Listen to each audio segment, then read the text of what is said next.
Start again. Hi, from Russell and the West Ham Network. Hope you are all safe and well. If you're new, Andy, give it a like, give it a comment, give it a share, give it a subscribe. Hopefully, you've already covered. If you're travelling back from Seville, safe journeys back. If you're making the whole weekend of it, why not go to, get the train to Portugal. Have a nice weekend of it.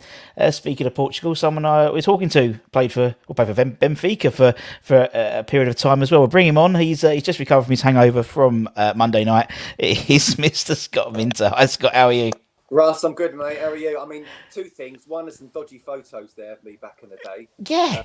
But some of them I do like. And another one, absolutely. Why would you come home from Sevilla right now? Stay out there as long as possible, or even get up to Portugal. Yeah. I did the drive one time from Lisbon to Marbella back in the day.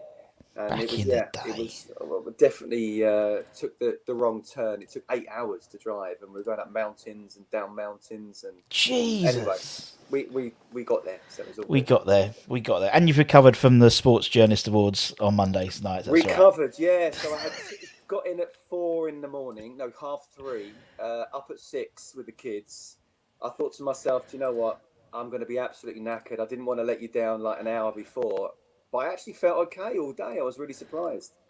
It's it's always the way, isn't it? Sometimes a little power nap helps, but they take longer to recover now, doesn't it? I mean, back in the day, was it the Tuesday clubs with Harry? Was it Tuesday clubs? You could have a drink on the Tuesday. Or was it Wednesday? I can't remember. Thursday, Friday, Saturday, Sunday. No, not really. Yeah, no, it's Tuesday. Yeah. It's a bit different now, and it takes longer to recover. They're all athletes now, mate. Just like you, they're all athletes now.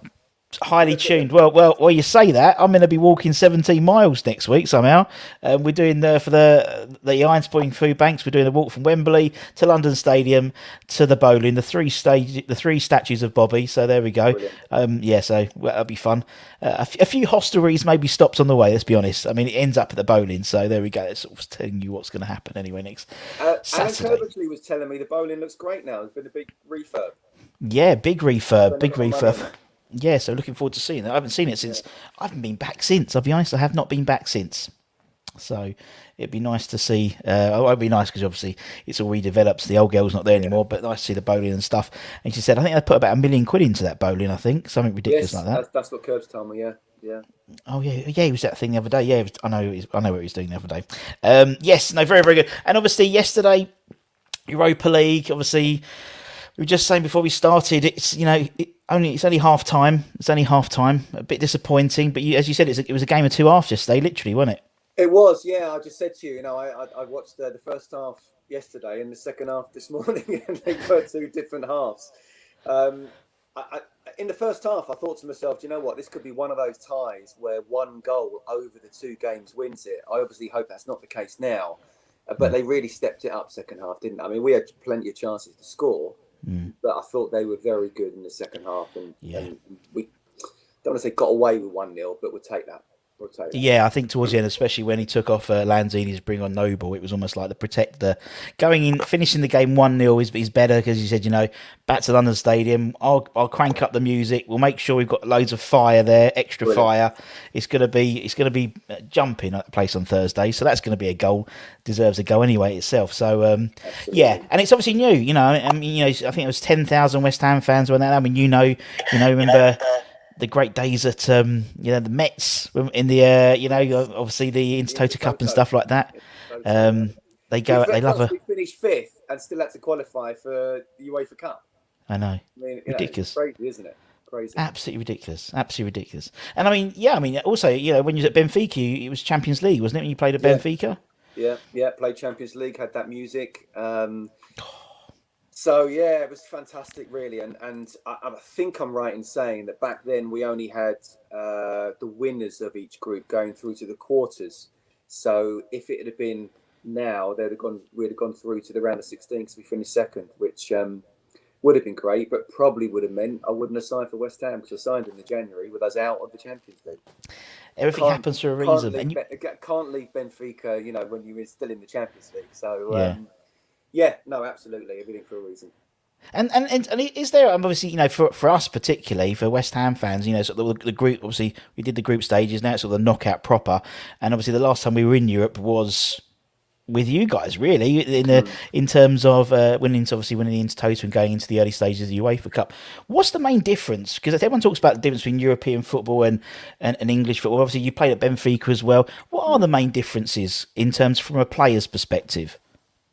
I think the sort of intensity of the game in England. I mean, people talk about it a lot, but it is very, very true. It's funny because people say, you get foreigners needing time to adjust to the English way Yes. of life. Well, my groins needed time to adjust to the English pitches when I came back from the nice hard pitches in Portugal to Chadwell Heath training every day. So yeah, I sort of, it took my body a month or so to get used to sort of English pitches again, or certainly the training pitch. I think the intensity of the game, Mm. out certainly in Portugal, but even if you play against a lot of European teams, they kind of, it's a slower pace. It's more technical. They want to be able to sort of control the game, more possession based. Whereas, and the English game has got very much like that now as well, Mm. while still keeping the intensity. And the top teams are around the whole of Europe are able to have both possession and Yeah. also intensity as well. But I think that's the biggest difference really. And you've got to still not get sucked into that. Still play with the type of play intensity that you're used to playing, and realizing that they don't want. So you play to what the tempo that you want, not what they want. Yeah, that makes perfect sense, and I think that's sort of been the main. I mean, typical as it was yesterday, for example, after Sevilla scored for the next 15, 20 minutes, it was almost like very Man City-esque. Man City score one goal and they turn the screw to try and get that second goal and kill the game off, and that's what they were trying to do, and it was quite obvious, wasn't it? It's always like after the goal, right, okay, all in. But we'll see. We'll see what happens. We did really well to not concede that second Yes. goal. That was really important because 2-0 against a team like Sevilla. Because I said when the draw was made, we're capable of going all the way to the final, but then so is Sevilla. So it's one of those where whoever wins this game will get a lot of confidence going forward, but also you can't afford to, especially with the first leg being at Sevilla, to have a 2-0 deficit. I don't think 1-0 is the worst case scenario that we still can then qualify. Yeah. But I think we'll take that after what happened in the second half. Definitely, and hopefully, maybe Mr. Bowen might be back in the starting lineup. We missed Who him. knows? I heard Trev talking about him this morning on Talk Sport, Yeah. and I totally agree with him as well. Going forward, I mean, it's great having Declan back, wasn't it? And he didn't need to be outstanding. He was just in that position, but just having him. And I actually covered the Liverpool game for Astro, which is Malaysia TV. And I thought West Ham were absolutely superb without Declan as well. I thought him coming back was great. I thought Mikel Antonio was really good, really powerful. He's getting his mojo back, isn't he? But there's something about Jared Bowen that he's our best attacking midfielder, attacking player, however you want to phrase it. He just adds that. I think it'd be a nightmare to defend against. He'd be a pest. He's quick. He's energetic. He with and without the ball, he'd be on you all the time. So I think we missed him there. So hopefully he'll be back for. Hopefully. Well, he won't be back for. I mean, he won't be playing against Villa on Sunday, that's for sure. But hopefully we'll get him back for Thursday if they can figure out what's wrong with him. Lacey Boy doesn't know what's wrong with him. To be honest, the scans have come back.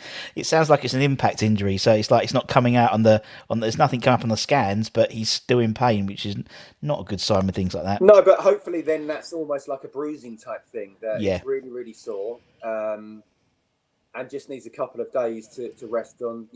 Ice it, chamber, whatever they do nowadays.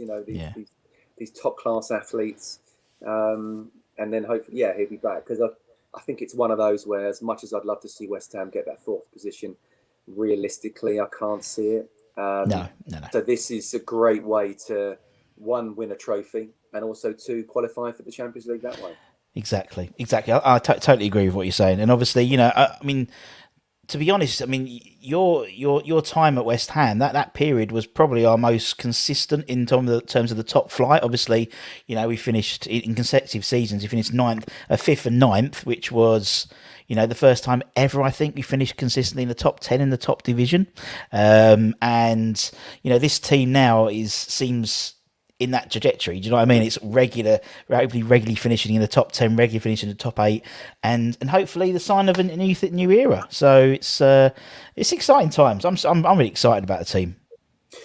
Yeah, me too. And it looks like it's going to. I think time will tell that it'll be more consistent team than a team I was involved in. I mean, when you think about the players that we had, Yeah, I mean, when you think about the players we had when we went down, I mean, yeah, Russ, even now you're just thinking, what the hell happened there? yeah, yeah, With Paolo and Jermaine and Jerry Cole, Mickey Carrick, Trev Sinclair, David James, yeah, just outrageous, really, what happened. But to have said played with Frank Lampard and Rio Ferdinand as well.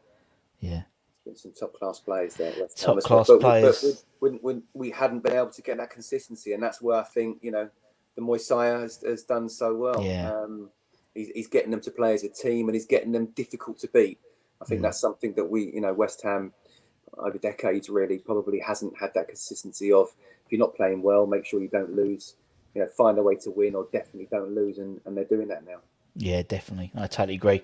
Yeah, we'll see what happens. Right, we've got loads of questions. We'll start going through them because it's there's some really good ones, and obviously I vet them to make sure they're not anything too rude. Okay, first one is obviously 62 first team appearances, no goals. But Skipper says, how close did you come to scoring for the Hammers? I won a penalty at Anfield. That tick. I think we drew 2-2 that day. I must have had a couple of shots. I mean, my memory, Russ, now is not the best, and people are reminding me all the time. Yeah, I mean, some people have like, if you talk to like Tony Cottee, he'll remember like everything. Some people have that, and some people, right? I mean, we interviewed. Who did I interview? I think it was Bobby Gould, and he's still got his scrapbooks, his notebooks of all the goals he scored and all the games he played in, and it's incredible, really. But yeah, and I think win a penalty at Anfield, that'll do. Yeah, I definitely wasn't going to take it with Paolo in the team, and I'm pretty sure he dinked it down the middle as well. So, of course he did. Yeah, I'm trying to think if I even hit the post, or I definitely would have made a few assists. I can think of one straight off with Paolo, one chop at Derby. And there would have been quite a few others in that. But in terms of actually scoring, I can't think, mate. I can't think of any. You were a lot of fighter. You were keeping them out the back, at the other end. That's the important thing. That was the defenders. Yeah, that's what we'll go with. Right, okay. Skipper, again. Skipper's banging him in. How was it playing in the rescheduled League Cup tie versus Villa? Did anyone blame Manny? Interesting. No, absolutely. Oh my goodness me! I mean, some memories coming up here. Yeah. No, remind me, Russ. Did we win the first game? We won the first game. Yeah, it was against Villa. Yeah, at home we won it, and then it came out. I think it was in the evening. I did a show about it. Yeah, I think it came out like in the. I think it was in the evening after. Like it was in the evening, but late in the evening it came out that he'd played for Gillingham, I believe, in the cup previous rounds. Us footballers aren't the most intelligent, and we certainly don't think if we played in one competition we're not allowed to play in the other. So absolutely nobody blamed Manny at all. I'm a really nice lad, really good lad. Yeah. I mean, it's a bad clerical error, isn't it, from the club? I don't know who would have been involved in that, but they got who got it? Because they both left. I think it was the club secretary at the time. He left, and I think his assistant left as well as a result of it. So, but we've done it before. We did it this year at the under-23s. Alese, he was suspended or something like that, and ended up playing in the 23s in the Trade. Is it the Checker Trade? And he John's now, I think it is. Papa John's, that's it. And they got chucked out. We got chucked out of the Papa John's. So it still goes on, even in today with all the data and all the computers and the Excel spreadsheets. No excuse today. I mean, back in the day, they probably had a pencil and paper and trying to work out exactly who played in what game and Harry looking for the notes or whatever. But no, there's absolutely no excuse now. Was that the game as well where I'm sure it's the only penalty I saw Paolo not score against David? Possibly. Possibly. Yeah. I'm pretty sure it was against Villa. I just don't know if it's in that particular cup tie or not. And it was like, you absolutely nailed it on. If Paolo was going to take a penalty, it's a goal. The goalkeeper's no point in even trying to go for it. And Jamo saved it. Yeah. Yeah. Well, I'm sure we've got a few anoraks in the chat, so they'll let us know for sure. That's it. I'm sure they will. But no one blamed Manny at all. No. Yeah. I'm sure there was a lot of ribbing going on in the dressing room. I'm sure there would have been. There would have been. Blamed him. Yeah. You have to be. That's a bit gimme, innit? Absolute gimme, particularly for that team and that squad. You can imagine some of them giving him right. There were some proper characters in there with Razor, Monkey, Lomi, Trev. Brilliant, And it's brilliant great stuff. because I was particularly at West Ham, in the last sort of, I'd say, 18 months, maybe to 2 years, there is definitely this influx of the old boys getting back into the coach. So so it's obviously Kenny Brown's now in charge of the academy. You've got Stevie Potts is in the under 23s. You've got Kevin Keane in the 18s. You've got Carlton Cole. You've got Zavon Hines. Mm. You've got Jimmy Walker back there as a goalkeeper, and Kevin Nolan, obviously, and Stuart Pearce. And it's great to see that sort of, I don't want to say boot room, like Anfield boot room, but it is a bit like that, having these, because it's important to keep that sort of West Hamness, I think, in the club.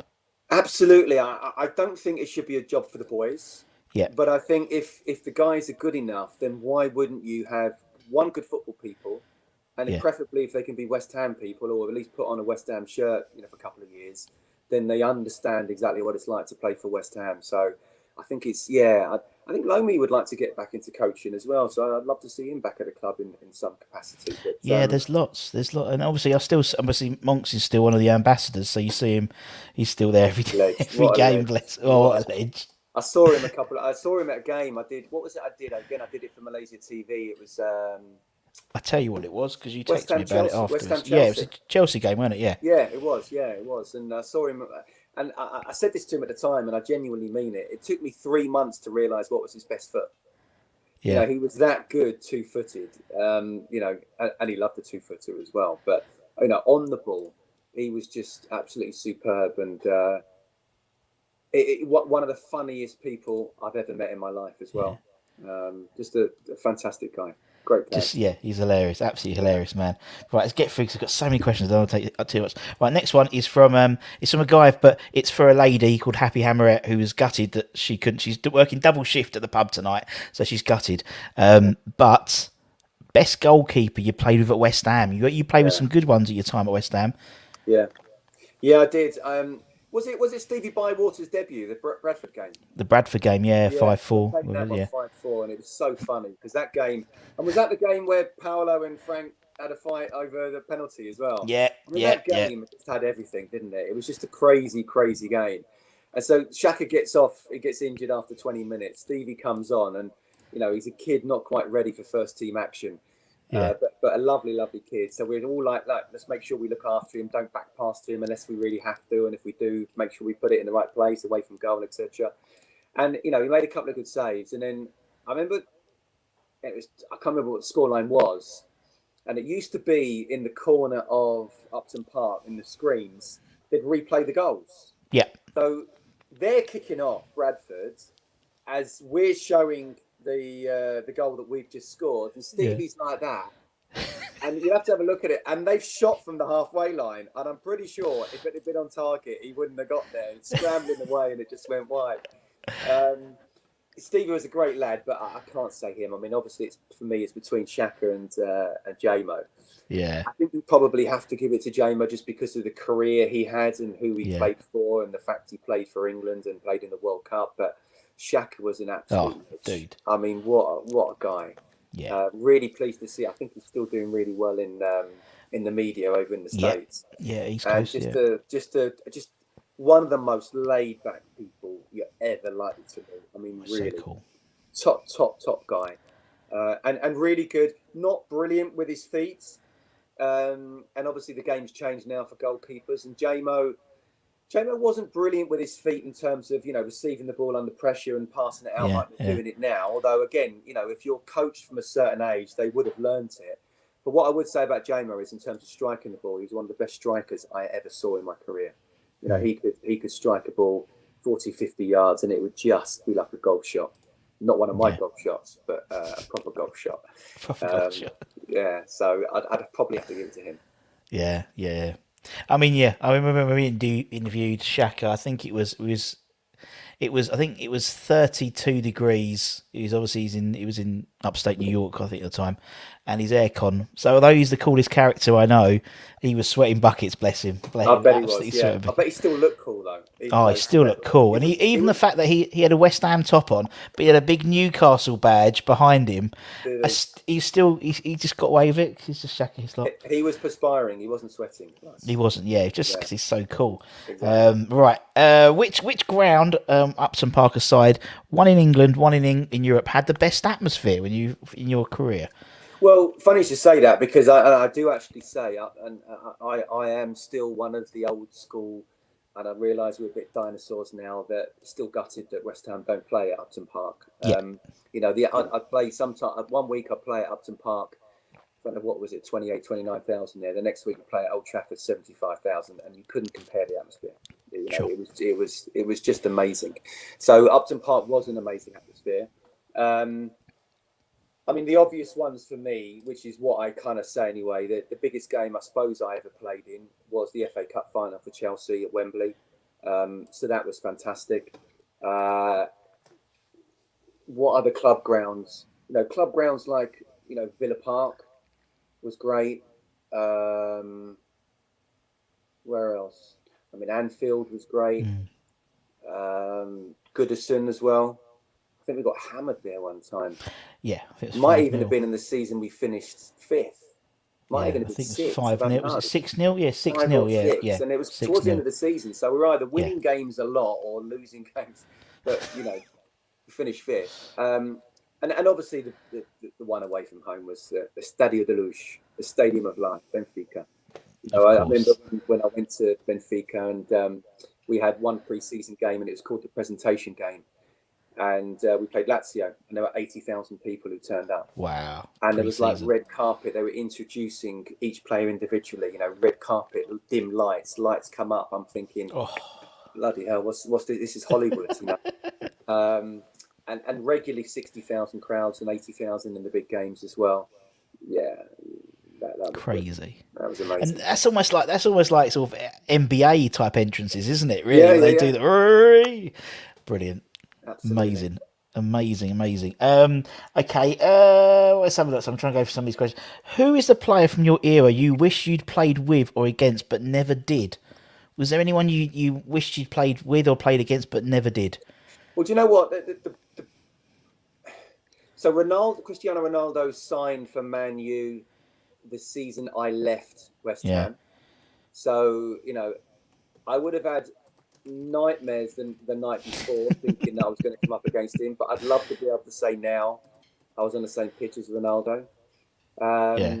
And actually, one guy the other person who I think is the only person to stand alongside him in terms of true greatness no, that's wrong to say because there's a lot of true greats in the Premier League. You've got your Cantonars, your Bergkamps, your Zolas, your Hullits, people like that. But I think the best two are Ronaldo and Thierry Henry. Mm. And actually, Thierry Henry, I only played about 20 minutes against him. I think I came Yeah. on as a sub for West Ham. And, he stayed over the other side because he was scared of me. Naturally. So, absolutely. But yeah, no, we picked up the ball a couple of times, and I'm just thinking, well, if you run me, good luck to me. But Yeah. it was great to be on the same pitch as him, so he was amazing. Yeah, I remember.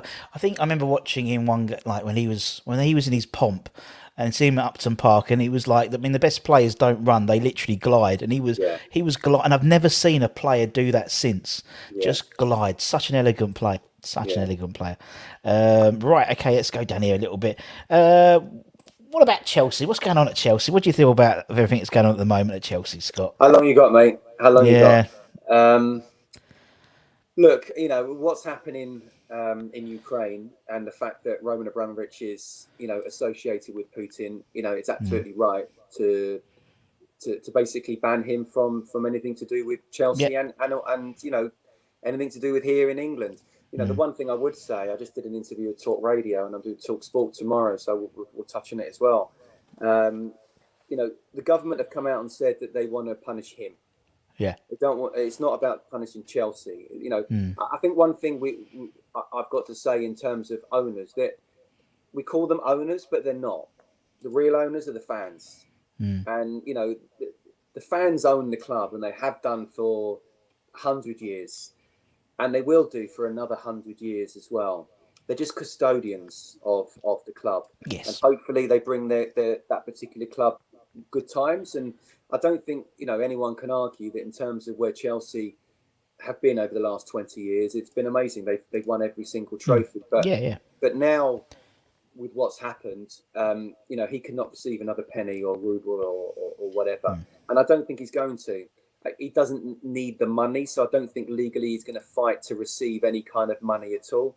You know, and I think it's really important as well. There's a lot of money here that if the government aren't careful, they're going to lose out of people either not going to clubs, not buying Yeah. shirts, not going to the games, that could be used towards the Ukraine crisis, whether it be given Mm. to the Red Mm. Cross or Ukraine directly or whatever. So I think we'll see, just heard on the radio, they've stopped the credit cards at the moment. Yeah, for So the fuel. So that's for even the team even the bus. coach can't take them, Russ will be giving you a call and say, look, can you give us Romelu Lukaku saying, can you give us a lift?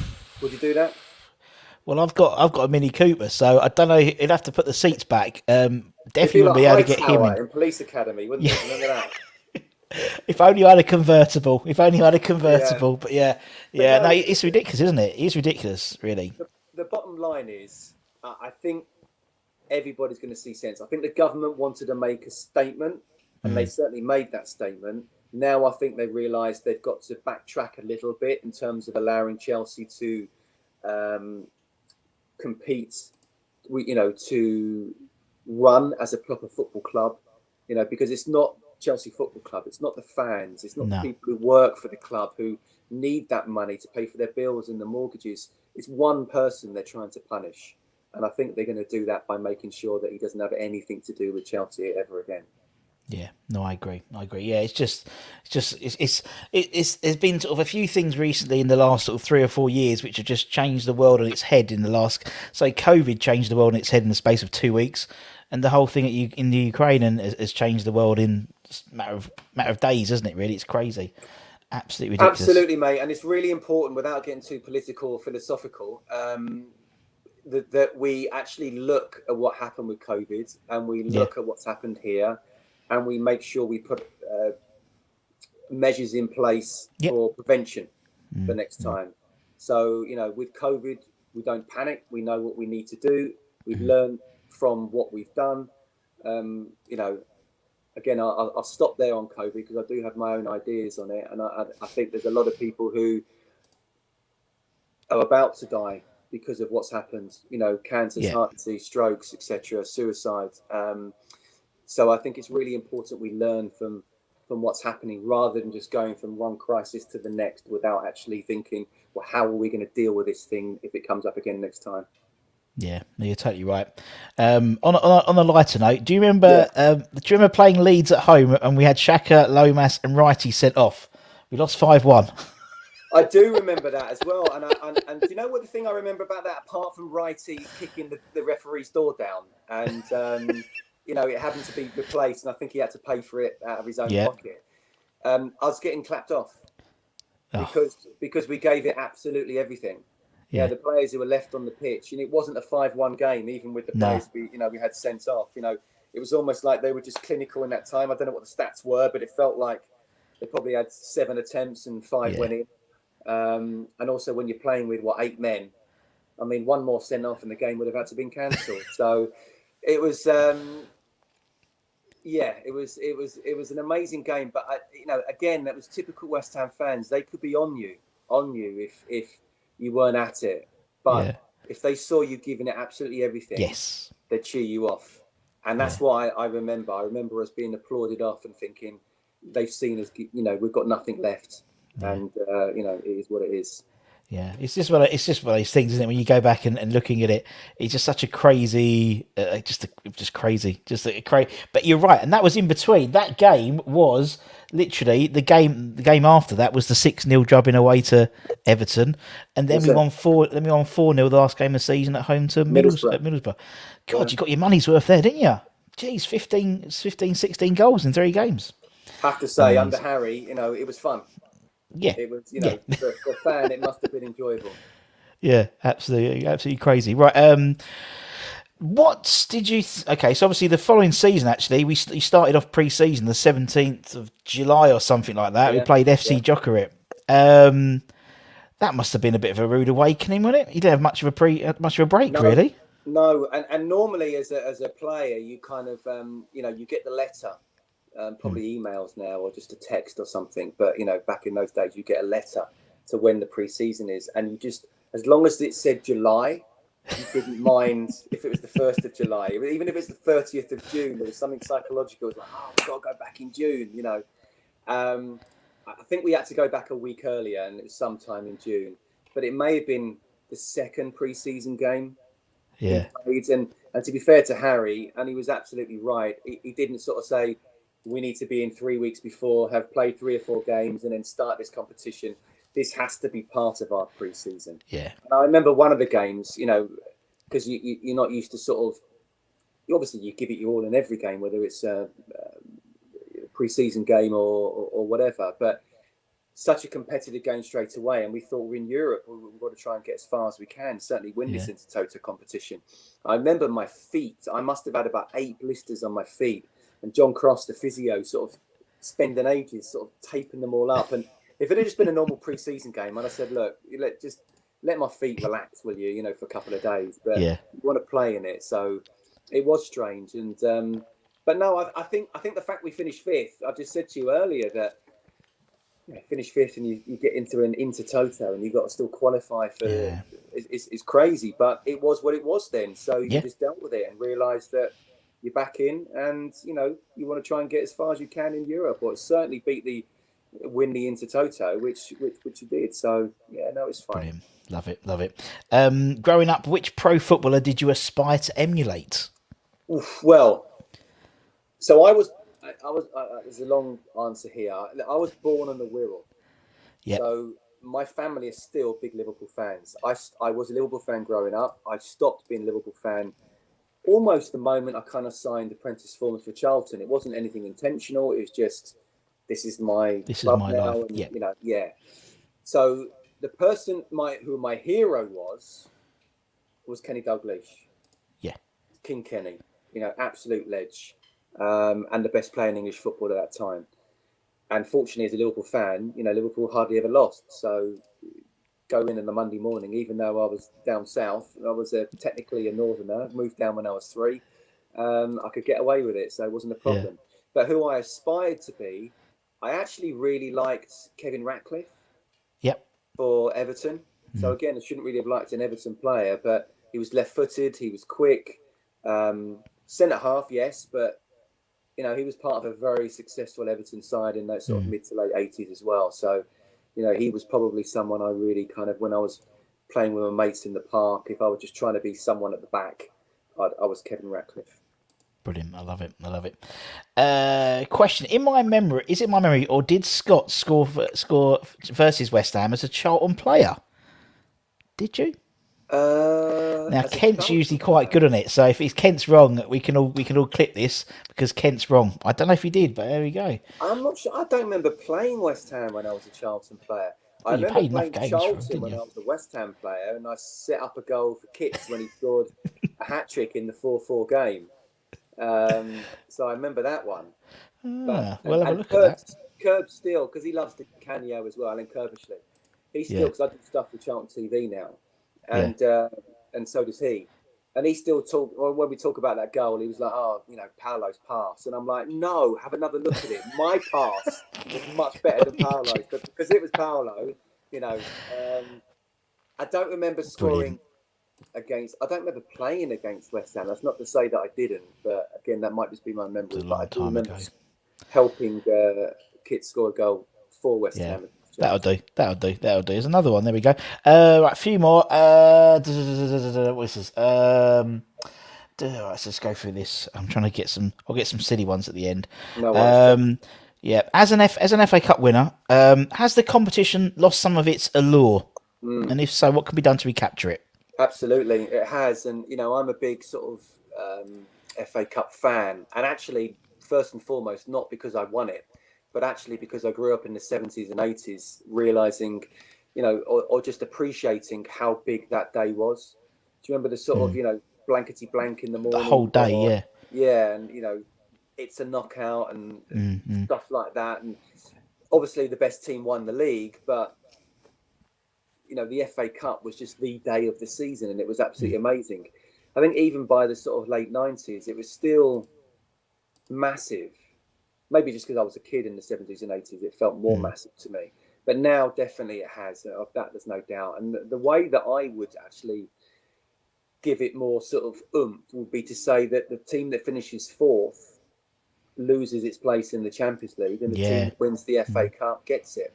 I think you'd soon find, teams putting in their best 11s and trying to get through to the final and actually win the competition as well. In the early stage, I still think you'd find Liverpool and Man City maybe sort of rotating.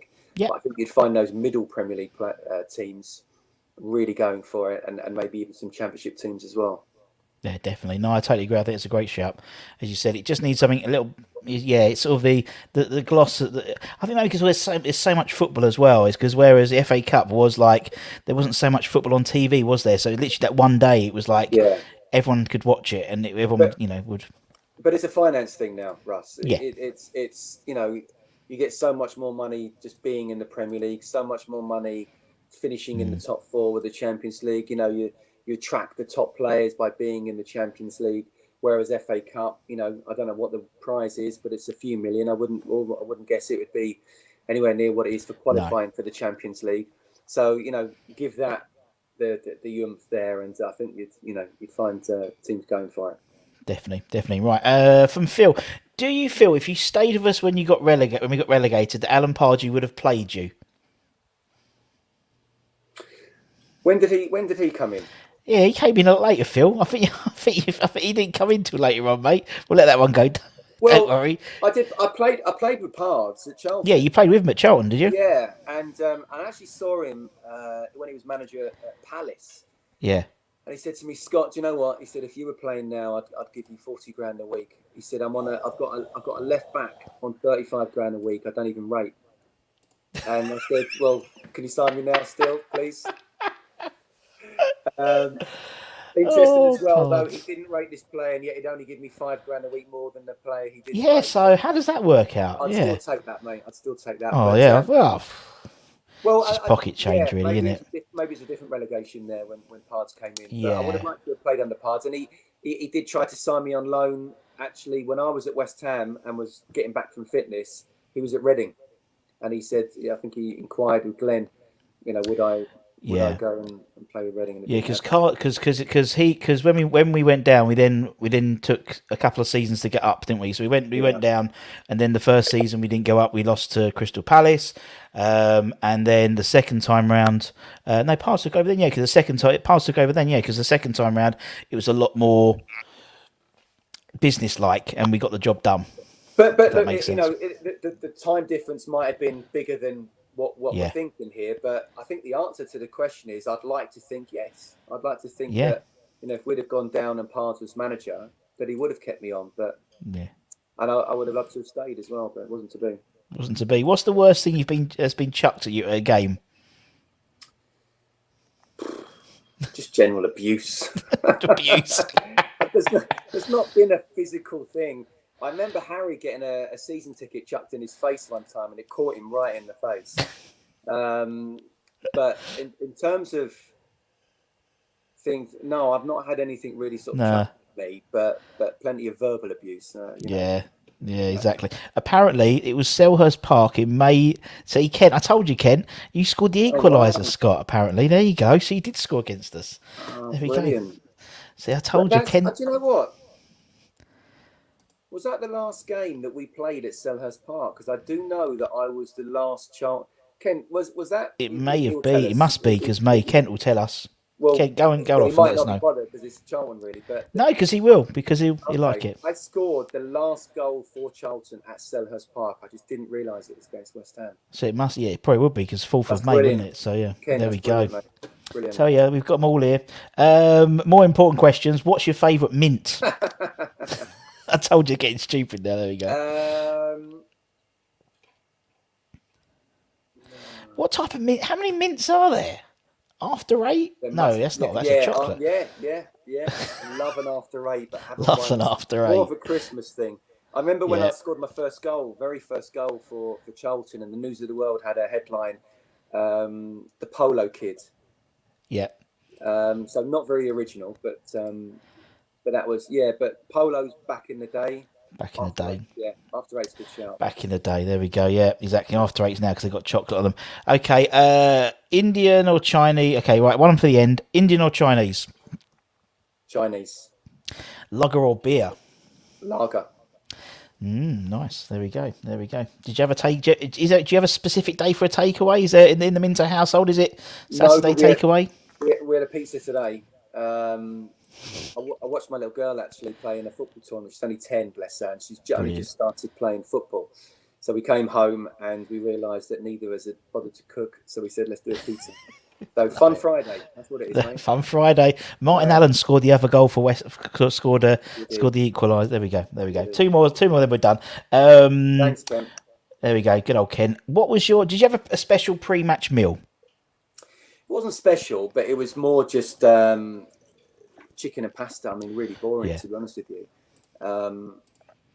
You know, it's funny, really, because the sort of lunchtime kickoffs would throw you because you're kind of used to chicken and pasta, and yet you can't have chicken and pasta at like 9 o'clock in the morning. Do you know what? That's so true. That's so true. And it's and also like I need to have a word because like a West Ham, like you know the when it's like a 12 o'clock kick. Well, no, what was it? A 2 o'clock kickoff on a Sunday, right? You assume for your sort of your press meal, it's going to be like going to be I don't know.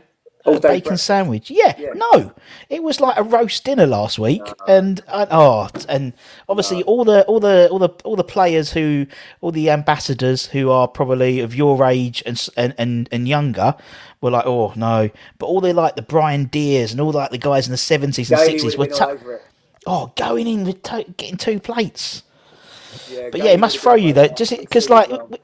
with like the lunchtime kickoffs, you know, it just must throw just like the body clock and the evening kickoffs and in terms of your preparation for a normal game. Russ? And, it does throw you in terms of your pre-match meal, but actually, we used to train. I'm assuming the players still do now at 10:30. Yeah, So I remember David Wagner came in when I was covering the EFL for Sky, and he came in, and whatever that next game was, time kickoff, they'd train at that time. So if it was 3 o'clock on a Saturday, they'd do it. If it was 7:30, apparently they'd train at 7:30. wow. And it's about preparing your body for that particular thing. Because if you think about it, we used to train at 10:30 every morning for a couple of hours, have a bit of lunch. If there wasn't a double session, which there weren't as many as there are now, you'd go home and you put your feet up at 3 o'clock. And yet on a Saturday afternoon, that's exactly the time you're meant to be at your most kind of up for it physically. So it's a bit of a roundabout answer to the question, really. But chicken and pasta was the pre-match meal. But if it was a different time, I'd just have cereal and toast. If it was 12:30, cereal and toast. Simple as that. And did it change obviously because when you went to Benfica, what was the sort of were they a lot more because obviously when Wenger famously came over to England, nutrition and no ketchup and stuff, and obviously you came from the English game and going to sort of someone like Benfica, was there a massive culture change there in terms of nutrition and stuff there? No, and I thought there would be. It was. We even sort of were having steak. As a pre-match, and you sort of, now we know that red meat is the sort of last thing you should have because it just sits in your stomach. But there were things that they were sort of ahead of in terms of sports science, in terms of vitamins to help take, and after a heavy session or a heavy game, sort of how to refuel. But in terms of the actual pre-match meal, it was surprisingly not very forward in that sense. Yeah. Ah, okay, interesting. Yeah. Two more. A question from Ian, who's a Darlington fan. Have you ever played at Fleetman's ground, at Darlington's old ground? I Do you remember playing there? did. No, I don't think I ever did. He's a big Darlington fan. Oh, Ian, he keeps on banging the drum for Darlington. So well, unless we played them in pre-season, and Ken can come up with whether we did at some point. No, I don't remember playing at Darlington. No, That would have been something. I don't think you did. as well, wouldn't it? Yeah. Two more really important questions, and we're done. Shepherd's pie or cottage pie? What's the difference? Lamb isn't. I think shepherd's pie is lamb, and cottage pie is beef mince. Take either. Take either. Take Yeah, either. I love lamb a Yeah. is I not. think a lot of people have shepherd's pie, but they do it with beef mince. So that's really cottage pie anyway. Just saying. Really important questions here on the West Ham Network as always. And last one, obviously the Masters are coming back. The old six-a-side Yeah, I heard Masters are that. coming Yeah, back. I heard that. Would you be up for it? Not in the state Who I'm would in you at the play moment. for? Who would you play for? It's a good question. It's a good question. I think it's a question of who'd have me. You know, I mean, how old do you have to be? Because if it's over 35, I'll be struggling. I turned 50 last year. If it's over 50s, I'll be one of the youngsters I again. don't know what it is. I think it has to be. I think it's over 35, and I think so. But you have to be. If that's the case, then we'd have a great team. I think West Ham would have a great team. West Ham West Ham could have a fantastic team of players that have played. I mean, it'd be full of world class players. It's funny actually. Joey Cole in the summer called me up, and he left a message, and I listened to the message, and he said, "Scotty, with my foundation, I've got a game Yes. tournament football coming Yeah. up." And he said, I've had a few dropouts and people have paid to play for the ex-players. He said, would you mind playing? So I called him back. I said, Joey, I haven't kicked a ball in a decade and I'm 50 in a couple of weeks. Are you sure? And he went, no, do it. So I thought, yeah, why not? It'd be a laugh. I hadn't seen him for ages as well. Not that I ever played with Ashley Cole or Wayne Bridge, but they were there as well. Along with Carlton Cole, he was there. Yep. Yeah, and Jamo there as well, I think. Jamo was there. So Jamo played out on pitch, whereas Wayne Bridge's knees all over the place, so he was in goal. So we didn't warm up. It was about 10 games of about 8 minutes. My body lasted about 7 or 8 of the games, and then it just literally calf, groin, thigh, and I had to stop. But it made me realise that, or made me think that, you know what? This is a game that I absolutely loved as a kid. And sometimes professional football can take a little bit of that love away from you because it's a profession and it's full on. It's a job, it's your job, isn't it? Really, it's a job, and you want to try and keep it in a way. And perhaps people can't realise because you're getting paid lots of money to do it. And don't get me wrong, it's the best job in the world. But that initial love that you had for it as a kid does sometimes go when you're being a professional footballer. And actually, as a side issue, the way Dec seems to just love football and be the character and the person he is, and yet still he's bordering on world class now, and yet he still keeps his character and love for the game, or so it seems. Is amazing. So I hope he keeps on with that. Definitely. But anyway, I really, really enjoyed it, and it did make me think I'd like to start playing again. But I had problems with my Achilles. I'd need to train a bit to see if my body could handle it. I've kept the weight off. I'm still pretty slim. So it's just a question of building the fitness up. So we'll see. Never say never. I love it. Scott, man, look, let me have some of your Friday night back anyway. It's been a pleasure, buddy. We finally get it in. I'm glad you recovered from your beer up with Sinclair, like the old days on Monday. Great to see him. It was great to see him. And top man, isn't he? People like Trev as well. There's so many people you meet in football, and then you go off and do your thing, and they do their thing, but you're always teammates. And when you meet up again, it's like you're teammates again, and Trev's definitely one of those. So you see that as well. I mean, obviously, I do a lot of the ex-player nights, and you go, and you interview people, and it's almost like they haven't seen each other before, and it's whether it's the boys of 1980 or 86, and and Cotty and Georgie Parry, and it's like they haven't seen each other for years, but it's just like back to the old days, back to ribbing each other and stuff, and it's lovely to see. And there's definitely certain your sort of spell at West Ham, that team, you said Sinclair and Wrighty and Monks had that bond, and it's great to see, man. I love it. I love to see. Yeah, it was brilliant. There we go. Great chat. Mint. Oh, he's called you Mints. There we go. Love that. Love that, Steve-O. Love that, Steve-O. Look, it's been an absolute pleasure, Scott. I'll kick you out. Don't have to worry about leaving, man. But obviously, catch you on Talk Sport tomorrow, talking about Chelsea, probably. Most definitely. It's Brighton-Liverpool the game, but we'll be talking Chelsea probably for the whole hour and a half before that. Yeah, Brilliant. so it'll Brilliant. be So fun. early. You'll have to get Curbs on. I'll mention this to Curbs. You'll have to get him Have on a soon, word. mate. Have a word with Curbs. I'll talk Yeah. to you later about him. Yeah, because I want to get Curbs on and do He it from won, from the player's perspective rather than the manager's perspective, because that'd be quite yeah, interesting. yeah, But yeah, cheers, definitely. man. All right, Yeah. I'll kick you out and I'll speak to you later, mate. Take care. Cheers, Top man, Scott. mate. Love you. See you later. Bye, mate. Let's kick you out. There we go. There he is, Scott Minto. What? Honestly, he's a top man, isn't he? What a lovely. Yeah, I love that too. Scott's an absolute class man. Class man. And as I said, it's taken a lot of time to get it going again. But we got Scott on. Lovely. Honestly, guys, the questions were amazing. Brilliant. As I said, Scott loved it. Obviously, some great questions. And we'll get Curbs on. So you get one on. They all want to talk to Russie B. They all want to talk to Russie B. Anyway, as I said, in terms of what we got coming out to the rest of the weekend, Anton's going to be on tomorrow. Yes, totally right. Yes, similar character indeed. What a gent indeed. Similar.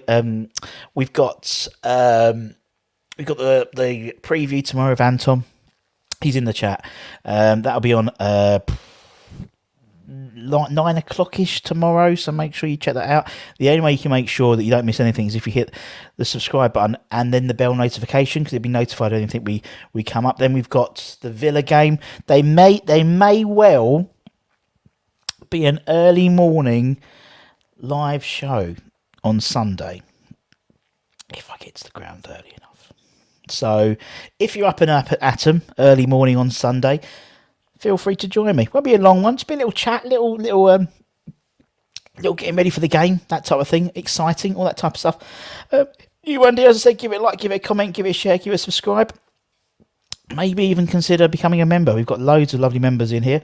What we got here? What a likeable person Scott is. He really is. Proper job indeed. What a lovely guy indeed. Russ, that was top notch. Steve, I'm glad you enjoy it. Obviously, we've had Scott before doing My Hammers 11. That's on the playlist, so go back and check that out. Lovely interview, about an hour and a half long. We talked about everything again. So we didn't really do. We've done My Hammers 11 with him and stuff like that, so we didn't want to cover that old ground. But just giving you guys an opportunity to ask him questions and ask West Ham players questions.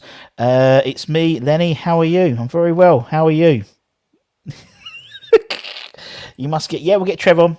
We'll get Trev on soon. Because I think Trev's a great. We've had Trev on a few times actually. We've had him on. Go back and check. We've had him obviously on My Hammers 11. He's come on and done actually on the old channel. Actually, we did Trevor Sinclair Appreciation Night. We've had him on doing game shows. He's always a really good guy, Trev. But we might all get him on. Get those thumbs up, people. Indeed, Russ. You can ask Curbs about mid-70s Youth Cup winning team. We certainly can. And obviously, he was the first batch of youth team that Tony Carr managed. Technically, although he shouldn't have managed them, they weren't managed under West Ham. They were managed under Barking Boys or something like that, I believe. But yes, so we're getting Tony Carr will be on. I'll tell you when he's on. You can put the date in your diaries. Tony Carr is on. He texted me in the date. The 30th, so the end of this month, during international break, we've got Tony Carr on. He's got a new book coming out. We've been bumped. We're going to have Tony on next week. We've been bumped by the Mail on Sunday. That's how big we are now. We get bumped by the Mail on Sunday. But yeah, it's very, very good. What we got here? Cheers, Budgie. Thank you very much. I'll scroll through the archives and find it. Yeah, it's loads of stuff, mate. Go through it, Mandy. We've got, if you go actually within the, I can put a link to it now. Actually, where is it? We've got a link of all of the. Let's just do this and put this in here. This is all of the. We've got almost 100. I think we've interviewed almost 100 people. 100 ex-players on the channel. We've had 100. That's the playlist for all of them. So everything to do with West Ham, all the ex-player interviews, the My Hammers 11s, the game shows, some great game shows stuff on there. We've got a game show, the one with Trevor Sinclair is brilliant. It's got Trevor Sinclair, it's got Jimmy Walker, it's got Steve Jones, it's got Kevin Keane, and if you only watch it for one thing, watch it when Jimmy Walker tries to figure out Shaka Hislop in the Wheel of Fortune, because he was shit. And then Jonesy phoned me up because he wanted to have another go. So then I had to do another one with him, Tim Breaker, and Mad Dog, I think it was. So Christ, yeah. So there's a whole list of players from all over, from back in the days, from Brian Deere all the way up to probably the most modern, probably Anton Ferdinand, Bobby Zamora, Marlon, Colton Cole. We've had them all on the channel, and so make sure you check them out, because it's something to do. It's the new Netflix. Let me know if you've completed it. It'd be great to see. Are you the guy that does the West Ham song the players come out? I am indeed, Mythic Gamer. That is me. And it'll be turned up to 11. It's going to be turned up to 11 on Thursday. Mark my words. Maybe not 11 on Sunday. It'll be about a 9 or a 10 on a Sunday. And if you're ever at the game, you want to know where I am, if you turn around where the players come out and where the dugout is, there's a big white box at the top of the stadium. I'm there. That's where I sit. When you're getting bonds on, oh God, we're trying, man. We're trying. We're working on hopefully some good ones coming up soon. Everyone we interview is good, but as I said, we've got Tony Carr coming up. We're going to have Keith Robson as well, from the 1970s, European team, and many more to come. There's someone I'm trying, but he doesn't speak very good English, so we'll see what we say. Are you? Yep. Clyde, I'm trying. Anton, if we ever got Clyde Best right, basically Anton will be watching it in the chat with his dad. PDC aside, who would you like to interview? Oh, okay, we're doing an interview with Ross now. Okay, who would you like to interview?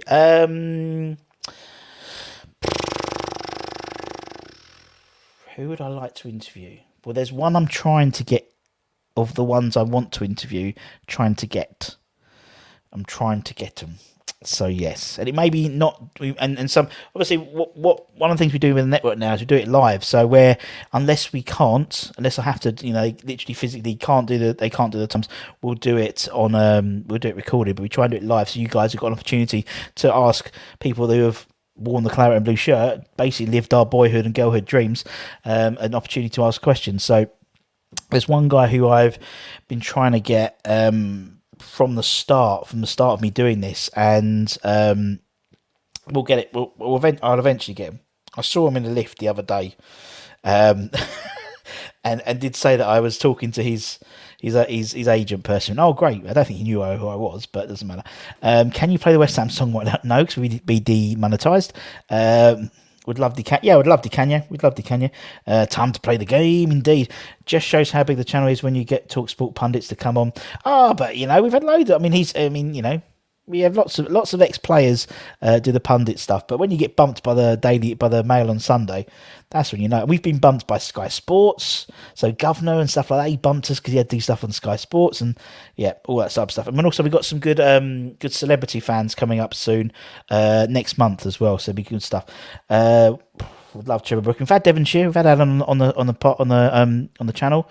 So check that out. We've had him. Miami's 11. Lovely bloke. He's old Mr. Devonshire. Not very good on the old technology.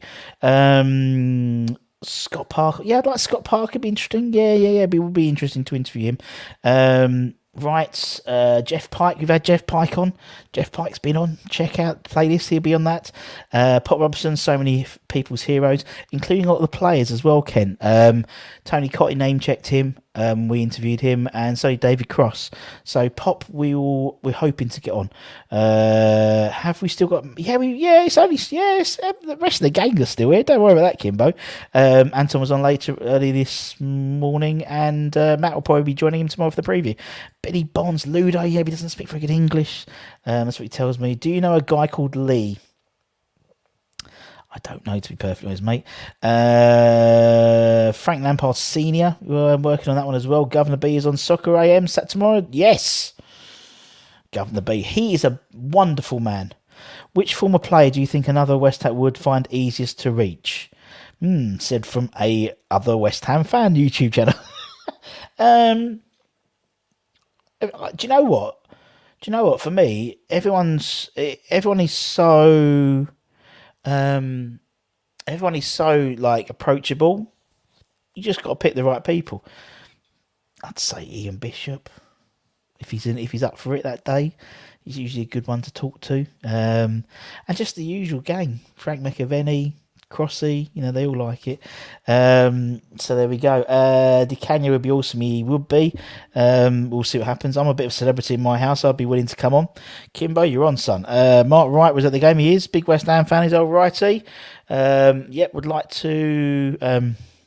Yeah, hopefully we get maybe Mervyn Day would be lovely as well. Get Curbs on, and then get him on. Russ has already his interview is here already. Pete Butler. That's I mean Pete Butler is a very strange one. Yeah, very strange interview in that he was in. He's living in Liberia in George Weir's complex. Very strange. Very strange. Great question, Gatesy. Well, as far as I'm concerned, is better. Okay, fair enough. Jeff Hurst. Yeah, so Jeff would be very interesting to talk to. No worries, Gates. Gates, you got my number. Just give me a text and we can see.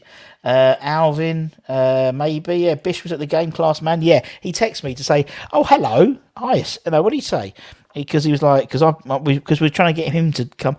I don't remember a couple of months ago. He had a really bad technical difficulty, so he couldn't hear us. But I've been trying to rearrange that, and he's been in Florida doing stuff. And he just went, "Oh, what was it? Hello." He always calls me son. Hello, son. Been off the radar.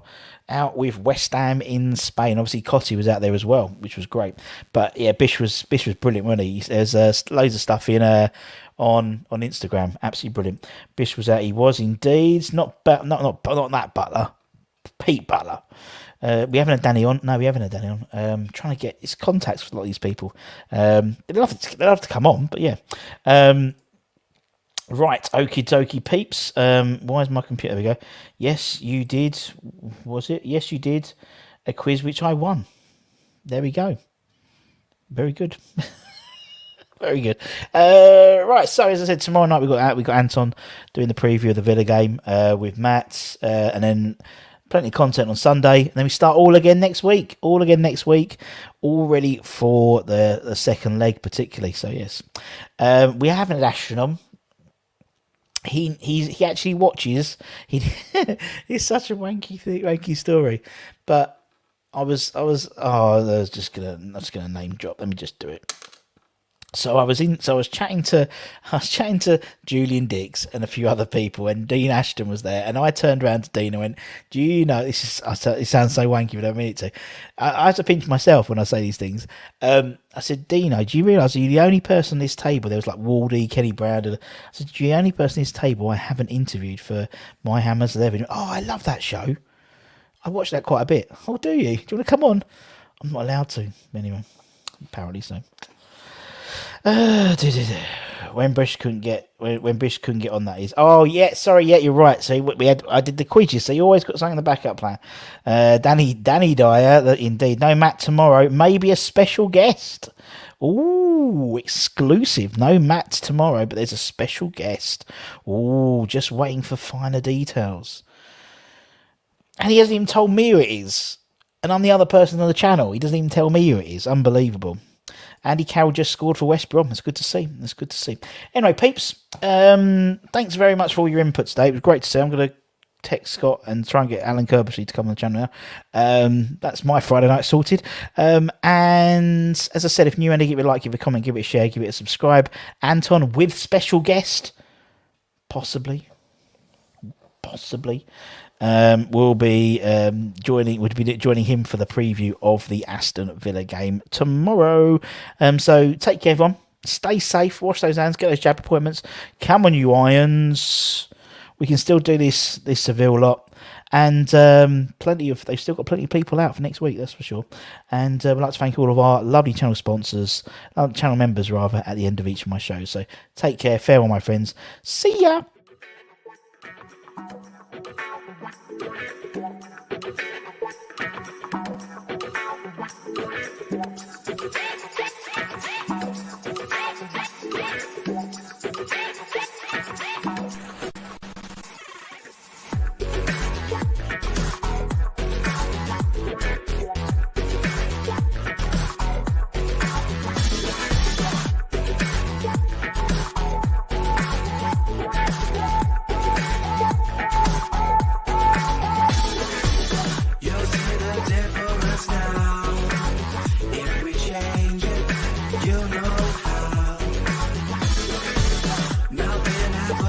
the same. Want to let it change.